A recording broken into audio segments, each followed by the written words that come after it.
Retirement ਦੇ ਆਖਰੀ ਦਿਨ ਡਿਪਾਰਟਮੈਂਟ ਦੇ ਵੱਲੋਂ ਬੁੱਕੇ ਨਾਲ ਸਨਮਾਨਿਤ ਕੀਤਾ ਜਾਂਦਾ, ਮੂੰਹ ਮਿੱਠਾ ਕਰਵਾਇਆ ਜਾਂਦਾ, ਗਿਫਟ ਦਿੱਤੇ ਜਾਂਦੇ ਆ। ਤੁਹਾਨੂੰ ਫੇਅਰਵੈਲ ਦੇ ਵਿੱਚ ਤੁਹਾਨੂੰ ਕੇਸ ਮਿਲਿਆ ਇੱਕ। ਦਿਲਜੀਤ ਦੋਸਾਂਝ ਇੱਕ ਸਿੰਗਰ ਹੈ। ਇਹਨਾਂ ਨੇ ਇਹ ਕਿਹਾ ਜੀ ਤੁਸੀਂ ਉਸ ਤੋਂ ਪਰਫਾਰਮ ਕਰਾਇਆ ਬੇਟੀ ਦੇ ਵਿਆਹ 'ਚ 2016 ਨਵੰਬਰ 2016 ਨੂੰ, ਤੇ ਉਹਦੀ ਜਿਹੜੀ ਫੀਸ ਬਣਦੀ ਸੀ ਉਹ ਜ਼ਿਆਦਾ ਬਣਦੀ ਸੀ, ਤੁਸੀਂ ਸਿਰਫ 2 ਲੱਖ ਰੁਪਏ ਦਿੱਤੇ। ਹਾਈ ਪ੍ਰੋਫਾਈਲ ਕੇਸਿਸ ਡੀਲ ਕੀਤੇ, ਜਲੰਧਰ ਨਹੀਂ ਮੈਂ ਦਿੱਲੀ ਵੀ ਸੀ ਉਸ ਟਾਈਮ, ਤੇ ਉੱਥੇ ਕੁਝ ਮਿਨਿਸਟਰਸ ਵੀ ਅਰੈਸਟ ਕੀਤੇ ਗਏ। ਉਹ ਚੀਫ ਸੈਕਟਰੀਆਂ ਦਾ ਕੇਸ ਸੀ, ਉਹ ਵੀ ਅਸੀਂ ਇਨਵੈਸਟੀਗੇਟ ਕੀਤਾ, ਤੇ ਸਰਕਾਰ ਉਸ ਟਾਈਮ ਵੀ ਖੁਸ਼ ਨਹੀਂ ਸੀ। ਕੇਸ ਕਿਸੇ ਨੂੰ ਦੇਣਾ ਜਾਂ ਖੋਹ ਲੈਣਾ ਇਹ ਸੀਨੀਅਰ ਅਥਾਰਟੀ ਦੀ ਪਾਵਰ ਹੈ। ਸੋ ਹੁਣ ਇਹਦੇ ਬਾਰੇ ਤਾਂ ਮੈਂ ਨਹੀਂ ਕਹਿ ਸਕਦਾ, ਬਿਕਾਜ਼ ਉਹਨਾਂ ਦੀ ਮਰਜ਼ੀ ਹੈ। ਪਰ ਯੈਸ, ਜੇ ਮੇਰੇ ਕੋਲ ਕੋਈ ਕੇਸ ਰਹੇ ਹੈ, ਖਾਸ ਤੌਰ 'ਤੇ ਜਿਹੜੇ ਕੇਸਾਂ ਨਾਲ ਸਮਾਜ ਦੇ ਉੱਪਰ ਅਸਰ ਪੈਂਦਾ, ਉਹ ਮੈਂ ਕੋਸ਼ਿਸ਼ ਕੀਤੀ ਹੈ ਬਿਨਾਂ ਕਿਸੇ ਦਬਾਅ ਦੇ, ਬਿਨਾਂ ਕਿਸੇ ਪ੍ਰੈਸ਼ਰ ਦੇ, ਕਾਨੂੰਨ ਦੇ ਮੁਤਾਬਕ ਇਨਵੈਸਟੀਗੇਸ਼ਨ। ਲੋਕ ਮੈਂ ਅੱਜ ਵੀਡੀਓ ਦੇਖ ਰਿਹਾ ਸੀ, ਉਹ ਕਹਿੰਦੇ ਤੁਸੀਂ 12 ਲੱਖ ਰੁਪਏ ਦੇ ਵਿੱਚ ਹਵੇਲੀ ਵਰਗੇ ਵੱਡੇ ਰੈਸਟੋਰੈਂਟ ਦੇ ਵਿੱਚ ਵਿਆਹ ਕਰ ਦਿੱਤਾ, ਤੇ ਉਹ ਵੀ ਸਸਤੇ ਪੈਸਿਆਂ ਦੇ ਵਿੱਚ ਕੀਤਾ। ਉਹ ਕਿਵੇਂ ਕੀਤਾ ਵੀ ਤੁਸੀਂ ਇੰਨੇ ਵੱਡੇ ਨਾਮਵਰ ਚਿਹਰਾ ਇੱਕ, ਤੇ ਲੋਕ ਵੀ ਉੱਥੇ ਕਾਫੀ ਆਏ ਹੋਣਗੇ, ਤੇ ਇੰਨਾ ਸਸਤਾ ਵਿਆਹ ਕਿਵੇਂ ਤੁਸੀਂ ਕਰਤਾ? ਤੁਸੀਂ ਆਪਣੇ ਅਹੁਦੇ ਦਾ ਦੁਰਉਪਯੋਗ ਕੀਤਾ। 35 ਸਾਲ ਦੇ ਵਿੱਚ ਬਹੁਤ ਵੱਡੇ ਕੇਸ ਸਰਕਾਰ ਨੂੰ ਦਿੱਤੇ, ਰੈਵਨਿਊ ਦਿੱਤਾ, ਸੈਂਕੜੇ ਕਰੋੜ ਦੇ ਸੀਜ਼ਰ ਦਿੱਤੇ, ਕਰੋੜਾਂ ਰੁਪਈਆਂ ਦੀ ਅਸੀਂ ਪੈਨਲਟੀ ਰਿਕਵਰ ਕਰਾਈਆਂ, ਜਿਹੜਾ ਸਰਕਾਰ ਨੂੰ ਫਾਇਦਾ ਹੋਇਆ, ਸਰਕਾਰ ਦੇ ਖਾਤਿਆਂ 'ਚ ਗਿਆ।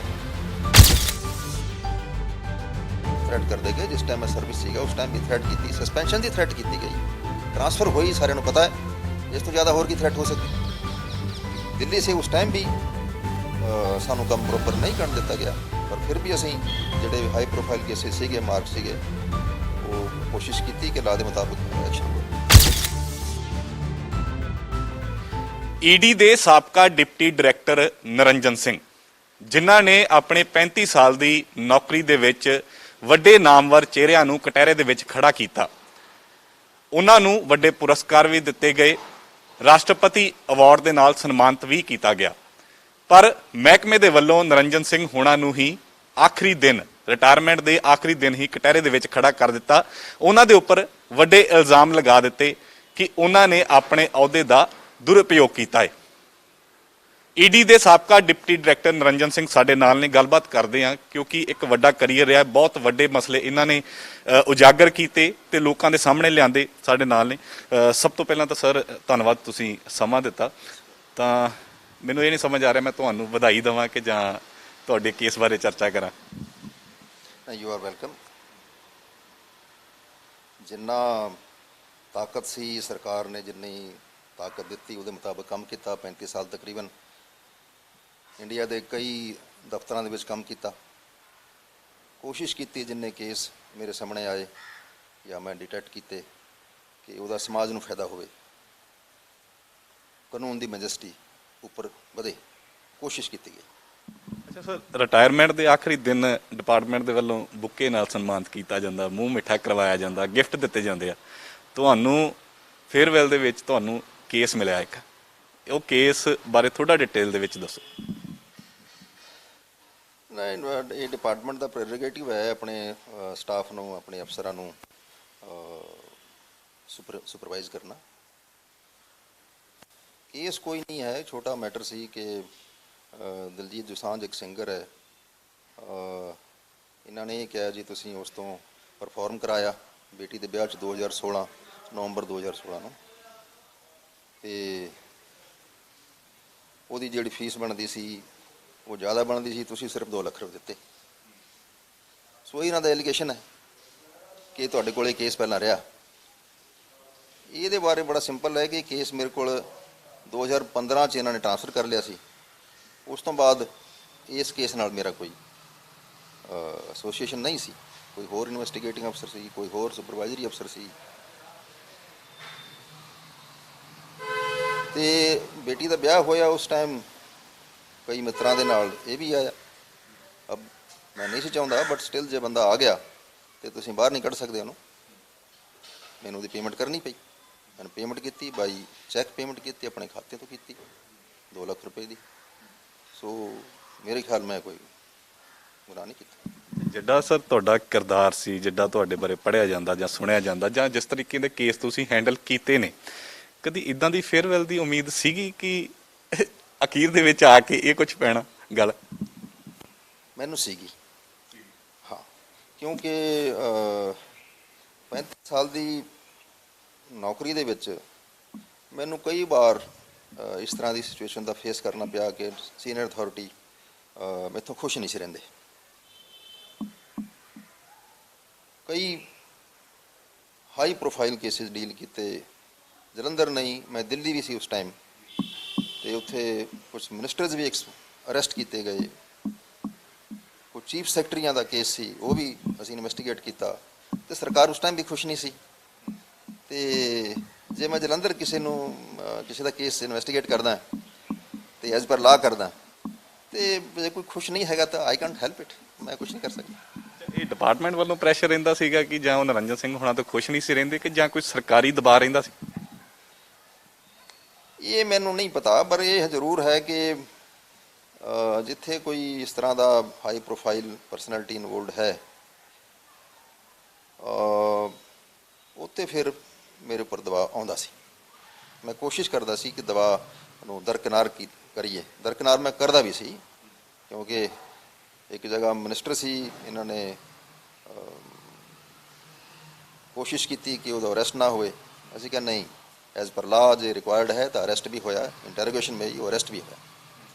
ਸੋ ਕੋਸ਼ਿਸ਼ ਕੀਤੀ ਗਈ ਹੈ ਕਿ ਕਿਸੇ ਤਰ੍ਹਾਂ ਦੇ ਦਬਾਅ ਨੂੰ ਨਾ ਮੰਨੀਏ ਅਸੀਂ, ਬਿਕਾਜ਼ ਲਾਅ ਦੇ ਮੁਤਾਬਕ ਸਾਰੇ ਡੀਲ ਹੋਣੇ ਚਾਹੀਦੇ। ਦਬਾਅ ਕਿਵੇਂ ਦਾ ਹੁੰਦਾ ਸੀ? ਤੁਹਾਡੇ ਅਧਿਕਾਰੀ ਸੀਨੀਅਰ ਅਫਸਰਾਂ ਦੇ ਵੱਲੋਂ ਦਬਾਅ ਕਿਹਾ ਜਾਂਦਾ ਸੀ? ਕੇਸ ਤੁਹਾਡੇ ਕੋਲ ਖੋਹ ਲਿਆ ਜਾਂਦਾ ਸੀ? ਜੋ ਅਸੀਂ ਸਟੱਡੀ ਕਰਦੇ ਹਾਂ ਜਾਂ ਤੁਹਾਡੇ ਕੋਲ ਸੁਣਿਆ ਕਿ ਕੇਸ ਹੀ ਖੋਹ ਲੈਂਦੇ ਸੀ ਤੁਹਾਡੇ ਕੋਲ। ਕੇਸ ਕਿਸੇ ਨੂੰ ਦੇਣਾ ਜਾਂ ਖੋਹ ਲੈਣਾ ਇਹ ਸੀਨੀਅਰ ਅਥਾਰਟੀ ਦੀ ਪਾਵਰ ਹੈ। ਸੋ ਹੁਣ ਇਹਦੇ ਬਾਰੇ ਤਾਂ ਮੈਂ ਨਹੀਂ ਕਹਿ ਸਕਦਾ, ਬਿਕਾਜ਼ ਉਹਨਾਂ ਦੀ ਮਰਜ਼ੀ ਹੈ। ਪਰ ਯੈਸ, ਜੇ ਮੇਰੇ ਕੋਲ ਕੋਈ ਕੇਸ ਰਹੇ ਹੈ, ਖਾਸ ਤੌਰ 'ਤੇ ਜਿਹੜੇ ਕੇਸਾਂ ਨਾਲ ਸਮਾਜ ਦੇ ਉੱਪਰ ਅਸਰ ਪੈਂਦਾ, ਉਹ ਮੈਂ ਕੋਸ਼ਿਸ਼ ਕੀਤੀ ਹੈ ਬਿਨਾਂ ਕਿਸੇ ਦਬਾਅ ਦੇ, ਬਿਨਾਂ ਕਿਸੇ ਪ੍ਰੈਸ਼ਰ ਦੇ, ਕਾਨੂੰਨ ਦੇ ਮੁਤਾਬਕ ਇਨਵੈਸਟੀਗੇਸ਼ਨ ਹੋ। ਥੋੜੇ ਦਲਜੀਤ ਵਾਲਾ ਮਸਲਾ ਆਪਾਂ ਥੋੜਾ ਜਿਹਾ ਐਕਸਪਲੇਨ ਕਰ ਲਈਏ, ਕਿਉਂਕਿ ਅੱਜ ਕੱਲ੍ਹ ਜ਼ਿਆਦਾ ਉਹ ਉੱਭਰ ਰਿਹਾ ਕਿ ਤੁਸੀਂ ਉਹਨੂੰ, ਦਲਜੀਤ ਨੂੰ ਆਪ ਨਹੀਂ ਸੀ ਬੁਲਾਇਆ ਕਿ ਵਿਆਹ ਦੇ ਉੱਪਰ ਆ ਕੇ ਤੁਸੀਂ ਕਹਿੰਦੇ ਹੋ ਕਿ 2016 ਦੇ ਵਿੱਚ ਬੇਟੀ ਦਾ ਵਿਆਹ ਹੋਇਆ ਤੇ ਉਹਦੇ ਵਿੱਚ ਪਰਫਾਰਮ ਕੀਤਾ, ਜੋ ਤੁਹਾਡੇ ਤੇ ਇਲਜ਼ਾਮ ਲੱਗੇ ਕਿ ਤੁਸੀਂ ਪੈਸੇ ਘੱਟ ਦਿੱਤੇ, ਤੇ ਉਦੋਂ ਇਲਜ਼ਾਮ ਨਾਲ ਇਹ ਵੀ ਹੈ ਕਿ ਤੁਸੀਂ ਉਦੋਂ ਇਨਵੈਸਟੀਗੇਸ਼ਨ ਕਰਦੇ ਸੀ। ਥੋੜਾ ਜਿਹਾ ਇੱਕ ਕਰੋ, ਤੁਸੀਂ ਵਾਕਈ ਇਨਵੈਸਟੀਗੇਸ਼ਨ ਉਦੋਂ ਕਰਦੇ ਸੀ ਦਲਜੀਤ ਦੀ, ਤੇ ਦਲਜੀਤ ਤੁਹਾਡੇ ਵਿਆਹ ਤੇ ਕਿਵੇਂ ਆਇਆ ਸੀ? ਨਹੀਂ, ਉਸ ਟਾਈਮ ਕੇਸ ਮੇਰੇ ਕੋਲ ਨਹੀਂ ਸੀ, ਮੈਂ ਇਨਵੈਸਟੀਗੇਸ਼ਨ ਨਹੀਂ ਸੀ ਕਰ ਰਿਹਾ, ਨਾ ਹੀ ਮੈਂ ਉਸ ਕੇਸ ਦਾ ਸੁਪਰਵਾਈਜ਼ਰੀ ਅਫਸਰ ਸੀ, ਨਾ ਹੀ ਕੋਈ ਐਸੋਸੀਏਟ ਸੀ ਉਸ ਕੇਸ ਦਾ। ਜਿਸ ਟਾਈਮ ਮੇਰਾ ਟ੍ਰਾਂਸਫਰ ਹੋਇਆ ਜਲੰਧਰ ਤੋਂ ਕੋਲਕਾਤਾ ਤੇ ਹਾਈ ਕੋਰਟ ਨੇ ਸਟੇ ਕਰਤਾ, ਉਸ ਟਾਈਮ 2015 ਦੇ ਵਿੱਚ ਸਾਰੇ ਕੇਸ ਮੈਥੋਂ ਇਹਨਾਂ ਨੇ ਟ੍ਰਾਂਸਫਰ ਕਰਤੇ। ਉਹਦੇ ਵਿੱਚ ਜੋ ਸਾਂਝ ਦਾ ਕੇਸ ਵੀ ਸੀ ਉਹ ਵੀ ਟ੍ਰਾਂਸਫਰ ਕਰਤਾ ਸੀ 15 ਦੇ ਵਿੱਚ। ਸੋ ਉਸ ਟਾਈਮ ਮੇਰੇ ਕੋਲ ਇਹ ਕੇਸ ਨਹੀਂ ਸੀ। ਦਲਜੀਤ ਨੂੰ ਤੁਸੀਂ ਨਹੀਂ ਸੀ ਬੁਲਾਇਆ ਵਿਆਹ ਦੇ ਉੱਪਰ ਪਰਫਾਰਮ ਕਰਨ? ਮੈਂ ਕਦੇ ਉਹਨਾਂ ਨੂੰ ਨਹੀਂ ਬੁਲਾਇਆ, ਨਾ ਕੋਈ ਫੋਨ ਕੀਤਾ। ਤੇ ਉਹ ਬਿਕਾਜ਼ ਆਪਣੇ ਇਹ ਸਮਾਜ ਹੈ, ਸਮਾਜ ਦੇ ਵਿੱਚ ਬਹੁਤ ਮਿੱਤਰ ਆਉਂਦੇ ਆ, ਉਹਦੇ ਵੀ ਮਿੱਤਰ ਹੋ ਸਕਦੇ ਆ। ਤੇ ਉਹਨਾਂ ਨੇ ਮੈਨੂੰ ਪੁੱਛਿਆ ਜੀ ਉਹ ਅਸੀਂ ਆ ਰਹੇ ਹਾਂ ਤੇ ਉਹਨੂੰ ਵੀ ਲੈ ਕੇ ਆ ਰਹੇ। ਮੈਂ ਕਿਹਾ ਵੀ ਉਹ ਨਹੀਂ ਆਉਣਾ ਚਾਹੀਦਾ, ਬਟ ਸਟਿਲ ਦੈਨ ਹੀ ਕੇਮ। ਤੇ ਫਿਰ ਆਇਆ, ਥੋੜੀ ਦੇਰ ਰੁਕਿਆ ਤੇ ਉਹਦੇ ਮੈਂ ਪੇਮੈਂਟ ਕੀਤੀ, ਫਿਰ 2 ਲੱਖ ਰੁਪਏ ਦੀ ਚੈੱਕ ਨਾਲ ਉਹਨੂੰ ਪੇਮੈਂਟ ਵੀ ਕਰਨੀ ਪਈ ਮੈਨੂੰ। ਇਹ ਕਹਿੰਦੇ ਨੇ ਕਿ ਇਲਜ਼ਾਮ ਤਾਂ ਕਈ ਲੋਕ, ਮੈਂ ਅੱਜ ਵੀਡੀਓ ਦੇਖ ਰਿਹਾ ਸੀ, ਉਹ ਕਹਿੰਦੇ ਤੁਸੀਂ 12 ਲੱਖ ਰੁਪਏ ਦੇ ਵਿੱਚ ਹਵੇਲੀ ਵਰਗੇ ਵੱਡੇ ਰੈਸਟੋਰੈਂਟ ਦੇ ਵਿੱਚ ਵਿਆਹ ਕਰ ਦਿੱਤਾ, ਤੇ ਉਹ ਵੀ ਸਸਤੇ ਪੈਸਿਆਂ ਦੇ ਵਿੱਚ ਕੀਤਾ। ਉਹ ਕਿਵੇਂ ਕੀਤਾ ਵੀ ਤੁਸੀਂ ਇੰਨੇ ਵੱਡੇ ਨਾਮਵਰ ਚਿਹਰਾ ਇੱਕ, ਤੇ ਲੋਕ ਵੀ ਉੱਥੇ ਕਾਫੀ ਆਏ ਹੋਣਗੇ, ਤੇ ਇੰਨਾ ਸਸਤਾ ਵਿਆਹ ਕਿਵੇਂ ਤੁਸੀਂ ਕਰਤਾ? ਤੁਸੀਂ ਆਪਣੇ ਅਹੁਦੇ ਦਾ ਦੁਰਉਪਯੋਗ ਕੀਤਾ? ਨਹੀਂ, ਬਿਲਕੁਲ ਨਹੀਂ, ਬਿਲਕੁਲ ਨਹੀਂ। ਹਵੇਲੀ 'ਚ ਵਿਆਹ ਜ਼ਰੂਰ ਕੀਤਾ, ਪਰ ਜਿਹੜਾ ਬਿੱਲ ਰੇਜ਼ ਹੋਇਆ ਉਹ ਜਿੰਨਾ ਖਰਚਾ ਲੱਗਿਆ ਉਹਦੇ ਮੁਤਾਬਕ ਬਿੱਲ ਰੇਜ਼ ਹੋਇਆ, ਤੇ ਅਸੀਂ ਕੋਈ ਡਿਸਕਾਊਂਟ ਨਹੀਂ ਲਿਆ ਕਿਸੇ ਤੋਂ। ਜਿੰਨੇ ਬੰਦੇ ਆਏ, ਜਿੰਨੀ ਪਲੇਟਾਂ ਲੱਗੀਆਂ, ਉਹਦੇ ਮੁਤਾਬਕ ਉਹਨਾਂ ਨੇ ਰੇਜ਼ ਕੀਤਾ ਬਿੱਲ, ਉਹਦੀ ਪੇਮੈਂਟ ਹੋਈ। ਉਹ ਪੇਮੈਂਟ ਵੀ ਅਸੀਂ ਆਪਣੇ ਖਾਤੇ 'ਚੋਂ ਕੀਤੀ, ਚੈੱਕ ਨਾਲ ਕੀਤੀ। ਸੋ ਕੋਈ ਮਿਸਯੂਜ਼ ਨਹੀਂ ਹੈ ਉੱਥੇ, ਅਥਾਰਟੀ ਦਾ।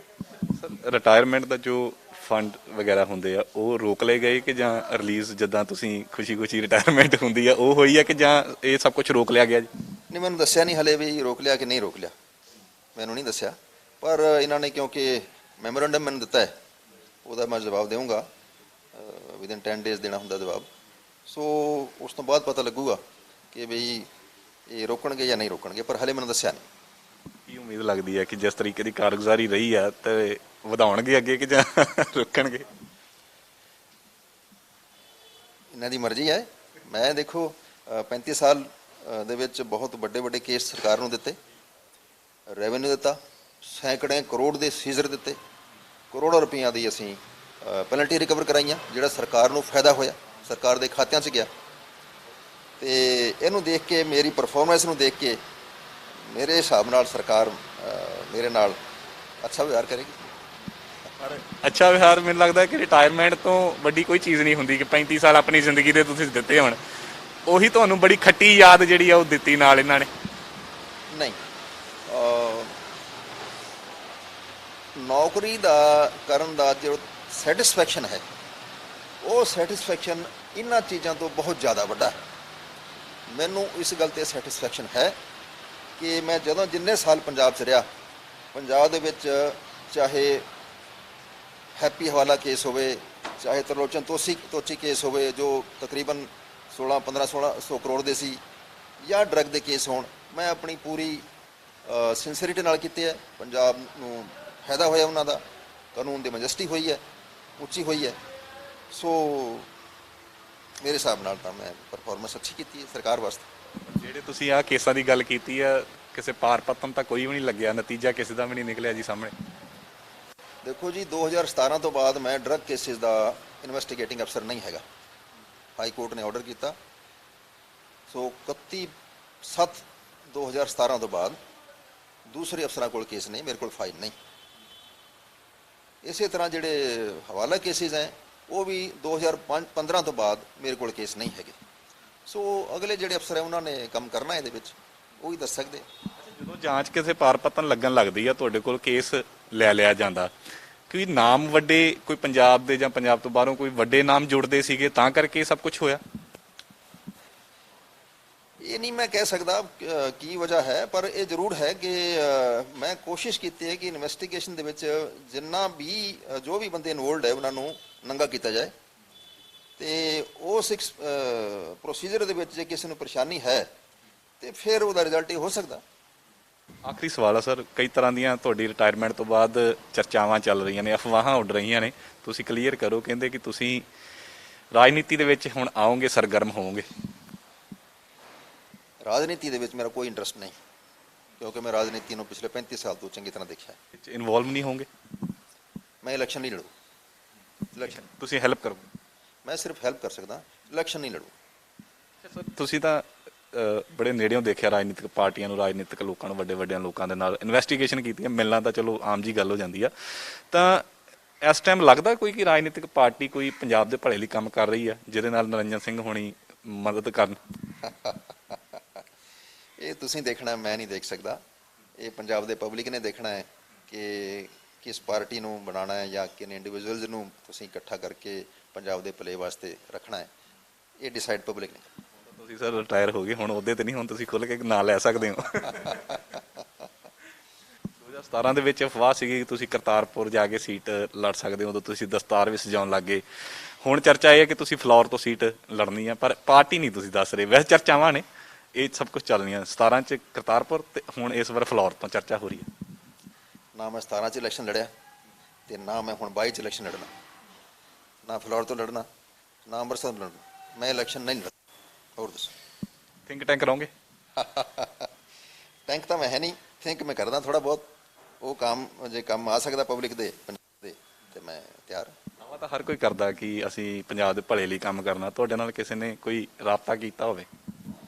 ਮਿੱਤਰ ਹੈਗੇ ਕੁਝ ਜਿਹੜੇ ਮੈਨੂੰ ਕਹਿੰਦੇ ਨੇ ਕਿ ਤੁਸੀਂ ਪੰਜਾਬ ਦੇ ਇੰਟਰਸਟ ਵਾਸਤੇ, ਭਲੇ ਵਾਸਤੇ ਅੱਗੇ ਆਓ। ਕਈ ਤਰ੍ਹਾਂ ਦੇ ਮਿੱਤਰ ਨੇ,